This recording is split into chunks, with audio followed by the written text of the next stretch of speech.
negocio. Primera variable, protocolo de salvación. Segunda variable, negación del holocausto. Este tema es el que es mejor tratado en Europa y que es penal ya. En muchos países es castigado. ¿Quién hoy en día defiende algo así? Solamente las extremas de las extremas. Y empieza con un planteamiento que el objetivo real de un negador del holocausto es que su negación pase a ser un tema legítimo para discutir. Por ejemplo, demuéstrame que realmente hubo 6 millones de muertos. Entonces tú te metes en ese juego y empiezas a intentar convencerlo de algo que hay millardos de testimonios. Él lo que quiere no es que la negación del holocausto sea aceptada, sino lo que quiere es que el tema en sí sea discutible. Y ese tema es castigable y no es discutible. Y la tercera forma de que un antisemita moderno se expresa es: yo no soy antisemita porque ya es políticamente inmoral, políticamente incorrecto ser antisemita, soy antisionista. Y el antisionista tiene un problema, y es: si todos los pueblos sobre la faz de la tierra tienen derecho a una autodeterminación, menos el judío, estás discriminando.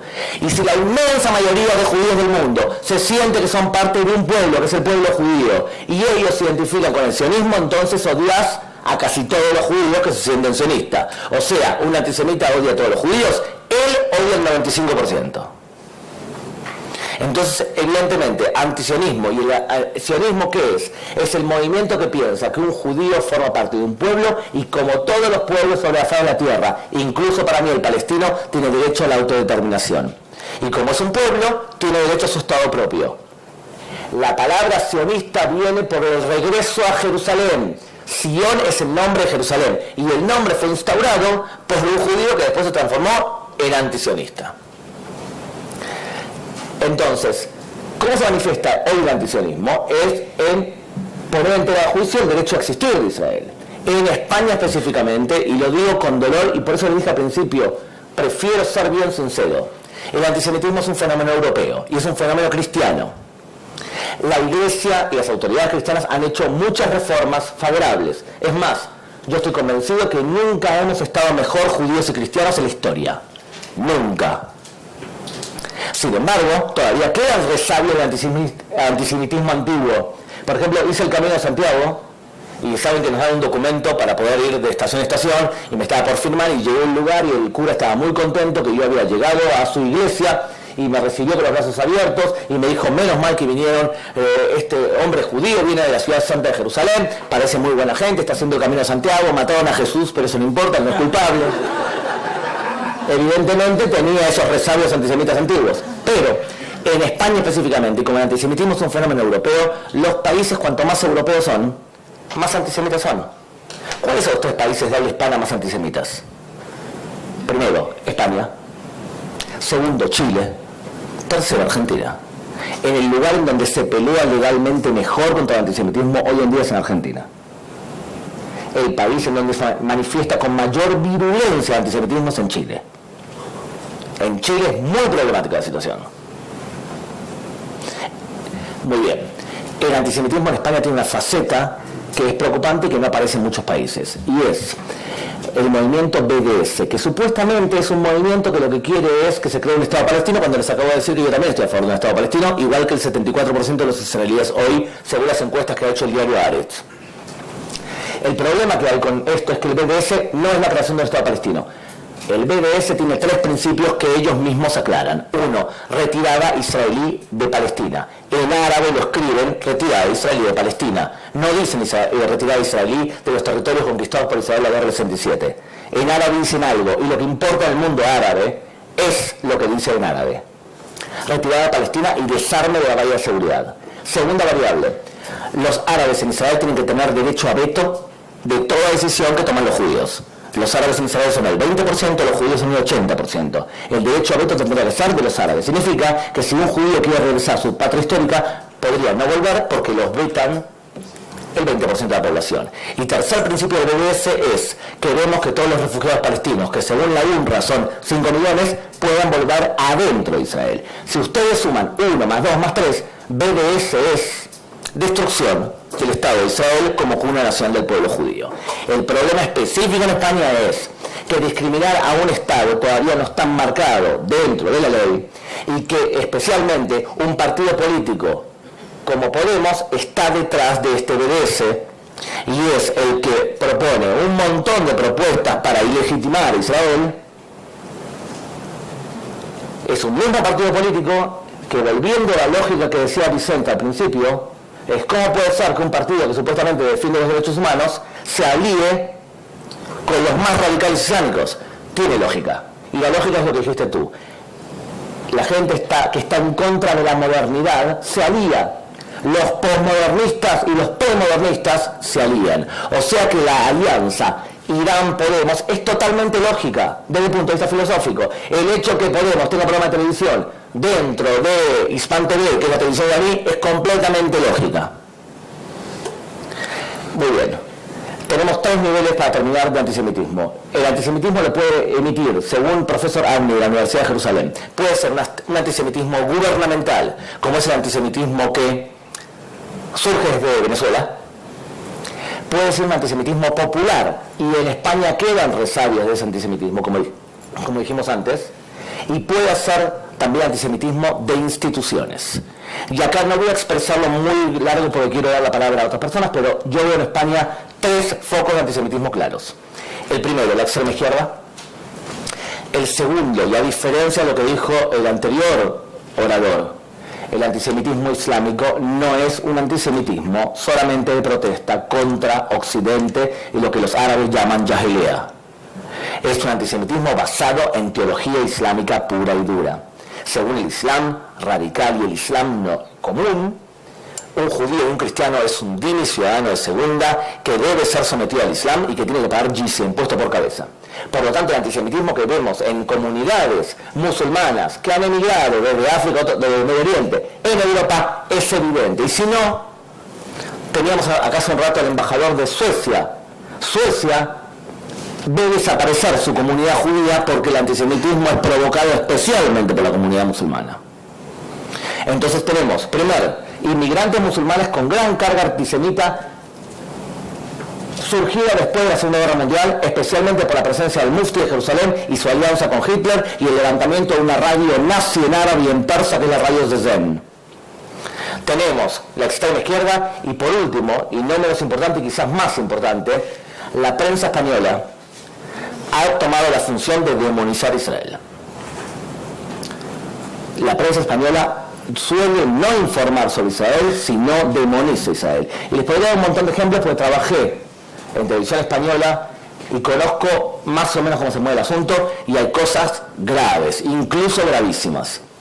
Que la agencia de noticias EFE llame al terrorismo del Hamas, no lo llama terrorismo, sino que lo llama el miliciano del Hamas. Porque para la agencia EFE lo único que es terrorista es si viene de Al-Qaeda o de ETA. Pero el terrorismo del Hamas, que son terroristas suicidas, que desde el punto de vista técnico es mucho más grave que el terrorismo personalizado que pudo haber hecho ETA, y es mucho más grave, técnicamente hablando. Matar con un coche bomba es mucho más grave que matar a un individuo personalidad, por más que todo sea terrorismo. Hay niveles de terrorismo. Terrorismo romántico, Naboya, personalizado, indiscriminado, con bombas químicas y nucleares. Sin embargo, la prensa española, cuando habla del terrorismo palestino, habla de milicianos, no habla de terroristas. Y cuando se habla de cuántos muertos hubo en una acción militar, la información surge del Hamas, del Ministerio del Interior del Hamas. Ningún periodista español ha ido a verificar si los muertos son reales. Compra lo que dice el Hamas de forma automática. Si ustedes pueden verlo, porque trabajo lo mismo, pueden ver a la periodista de televisión española siempre con el fondo del edificio naranja, que es donde duermen los periodistas en la Franja de Gaza. Ahora sí se ha terminado el tiempo. Muy bien. Y vamos a hacer una cosa, como me había comprometido, vamos a tratar de ceñirnos al tiempo. Yo voy a intentar que todos tengan un segundo turno de palabra sin perjuicio de las intervenciones del público, ¿les parece? Le voy a dar la palabra entonces a Rocío López, directora de la Fundación.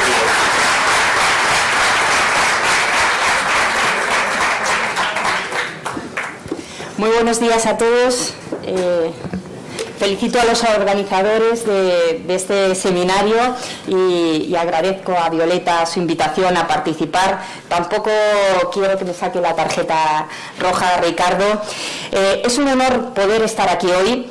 Este foro tiene para mí especial trascendencia, no solamente por estar acompañada de tantos expertos, especialistas, yo no lo soy, con lo cual estoy aprendiendo mucho de ellos, sino también porque el tema que nos reúne yo creo que tiene un enorme peso específico, y seminarios como hoy yo creo que son un canto a la esperanza, ¿no? Sobran, por tanto, las razones que legitiman a la Fundación Pluralismo y Convivencia en esta cita sobre el antisemitismo, otra de las múltiples formas que adopta la discriminación religiosa en nuestro tiempo, como también lo es la islamofobia, o podríamos hablar también de la cristianofobia. Todas ellas son manifestaciones de un mismo discurso del odio que no tiene cabida en una sociedad democrática e históricamente diversa como es la española. Discursos y prácticas desde las instituciones tenemos el deber ético y el deber moral de erradicar en aras a una cohesión social, a una convivencia pacífica y armónica de quienes viven dentro de nuestras fronteras. Sin retrotraernos al pasado histórico más remoto, la historia más reciente de España también ha estado marcada, como sabemos, por esta lacra del antisemitismo. Con la llegada de la democracia pervivían soterradamente algunas manifestaciones antisemitas, ahora parece que están experimentando nuevamente cierto auge, tal y como se desprende de los sucesivos informes que vienen emitiéndose desde el año 2009 por el Observatorio de Antisemitismo de España, así como de otros trabajos de entidades públicas como el Oberase y privadas como el informe Rasén de Movimiento contra la Intolerancia o el de la Plataforma Ciudadana contra la Islamofobia. Aunque es cierto que el antisemitismo en España yo creo que es un fenómeno residual y estamos en un país donde la mayoría de los judíos, o al menos todos los que yo conozco, dicen vivir en paz, no podemos olvidar el pasado ni tampoco relajarnos en la lucha contra la intolerancia y contra la sinrazón. La pervivencia del antisemitismo actualmente se produce en un contexto que, según los datos del Observatorio de Pluralismo Religioso en España, que tenemos en la Fundación Pluralismo y Convivencia, se contabilizan a comienzos de 2018 un total de 36 lugares de culto de la confesión judía, concentrados especialmente en los territorios de la ciudad autónoma de Melilla, la Costa del Sol malagueña y las ciudades de Madrid y Barcelona. La mayor parte de ellas se aglutina bajo el manto de la Federación de Comunidades Judías de España, impulsora de la solicitud de notorio arraigo de la confesión en el año 1989 y firmante de los acuerdos de cooperación en el año 92, y por tanto el interlocutor oficial con el mismo de las comunidades judías de España. Junto a estas comunidades y lugares de culto también existen centros educativos, de formación, fundaciones, asociaciones culturales que contemplan pues el rico mosaico del judaísmo en España, recogiendo el testigo del arraigo histórico en el territorio español. En lo que el número de personas se refiere, las estimaciones demográficas del colectivo judío en España oscilan en torno a 100.000 personas residentes mayoritariamente en estos lugares a los que me he referido. El antisemitismo es, en tanto que discriminación religiosa y nicho de delitos de odio, un fenómeno en el que los poderes públicos de España y de Europa, así como sus gentes, tenemos que prestar bastante atención, porque es desde el odio donde se dinamitan los cimientos de la democracia y de la cohesión social.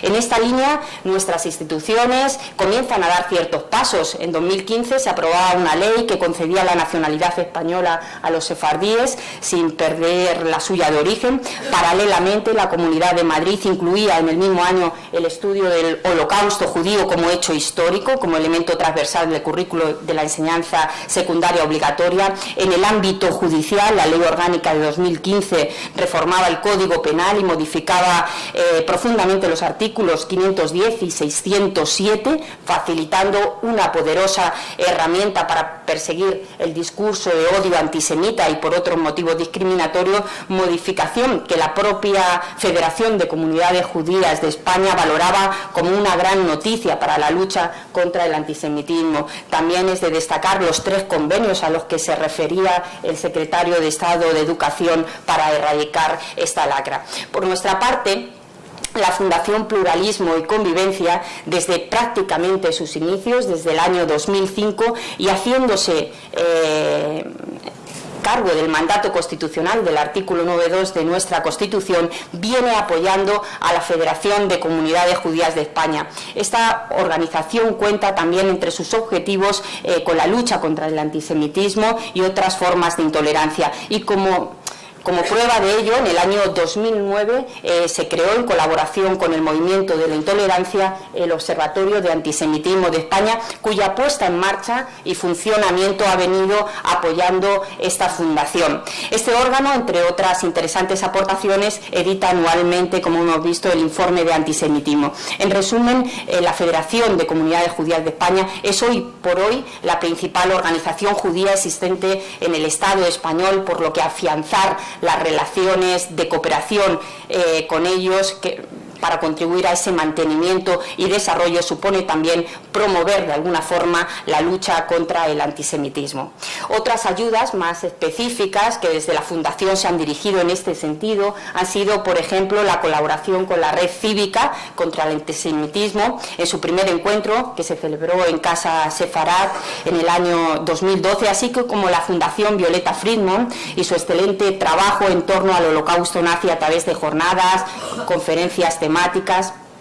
Y como los niños y las niñas son el futuro, trabajar el respeto a la diversidad, a la convivencia con ellos constituye, yo llamo que es una inversión en toda regla para el bienestar de nuestra sociedad. La infancia, la juventud se presenta como un colectivo especialmente vulnerable, lo es en un doble sentido. Por un lado, pueden ser víctimas de la intolerancia religiosa y cuentan con menos recursos para afrontar estas situaciones de menoscabo que los que pueden tener los adultos, y por otro pueden asimilar más fácilmente los discursos de odio.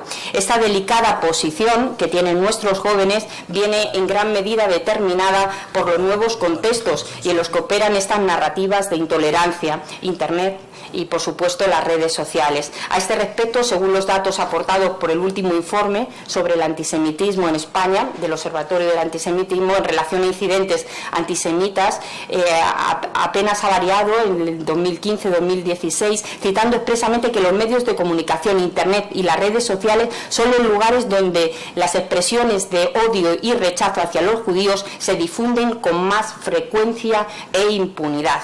Por ello, desde la Fundación Pluralismo y Convivencia hemos atendido a las manifestaciones de intolerancia religiosa también en el ámbito de la infancia y de la adolescencia. Un primer ejemplo fueron las 8 ediciones de los Viajes de la Concordia, una actividad que sufragó la Fundación a través de su línea 1 para federaciones y que supuso una experiencia única que permitió a cientos de jóvenes musulmanes, judíos, católicos, protestantes poder conocerse, compartir su cultura y sus convicciones religiosas mediante la visita a lugares emblemáticos de su confesión y la realización de actividades tendentes a fortalecer la convivencia entre ellos y sus confesiones religiosas. Este proyecto tenía como finalidad suscitar entre los jóvenes el conocimiento de la realidad plural y diversa que constituye la sociedad española, capacitándoles para una convivencia sustentada en valores como el respeto,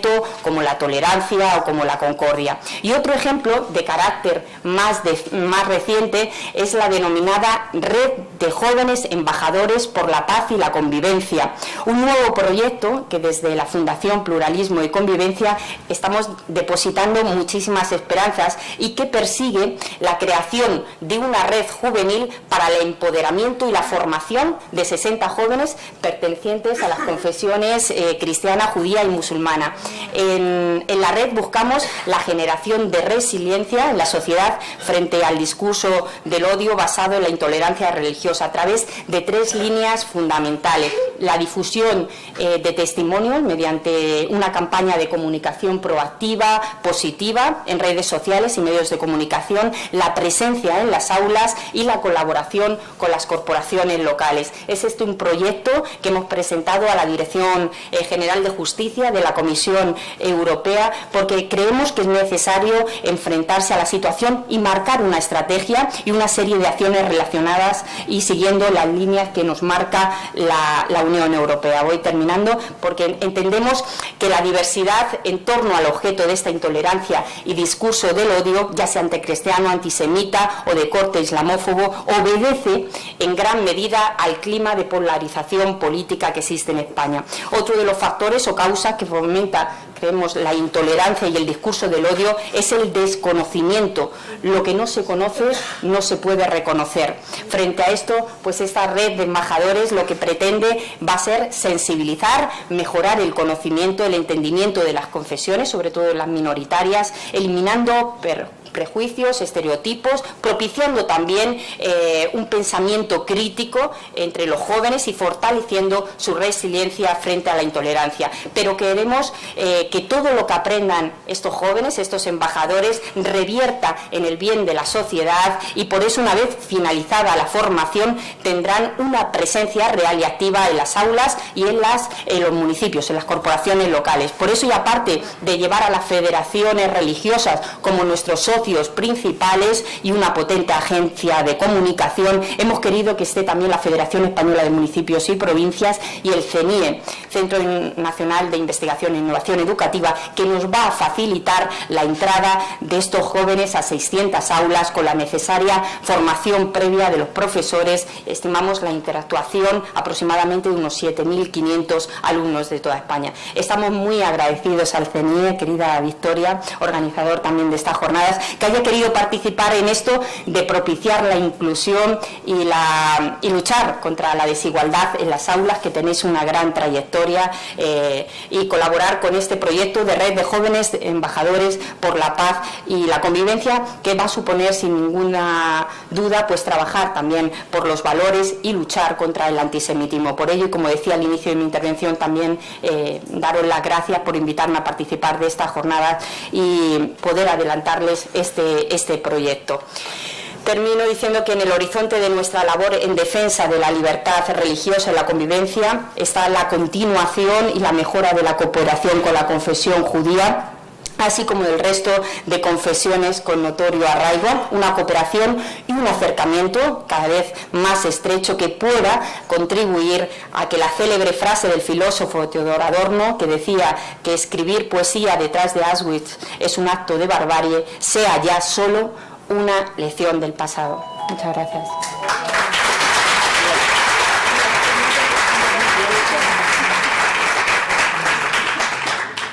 Muy bien. Vamos más o menos sobre la hora prevista. Queda una última persona por intervenir, Esteban Ibarra, presidente del Movimiento contra la Intolerancia, y como tengo confianza y además lo tengo a mano, yo, Esteban, te pongo aquí el temporizador.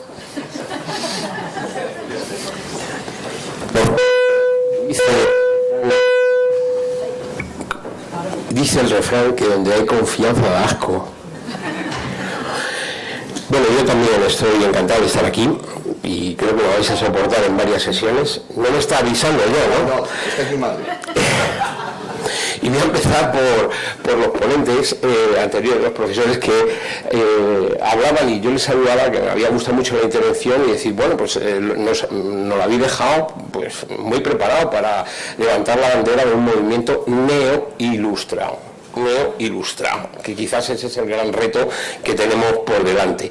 Pero no quiero dejar de felicitar. La iniciativa me parece excelente, y esto es un síntoma de un cambio que se está produciendo en España en los últimos años, en los últimos pocos años, que un servidor ya tiene sus canas, y voy a empezar también por dar cierto homenaje, y el primer homenaje es a Violeta Friedman, sobreviviente de Auschwitz, nuestra presidenta de honor, fallecida, como sabéis, y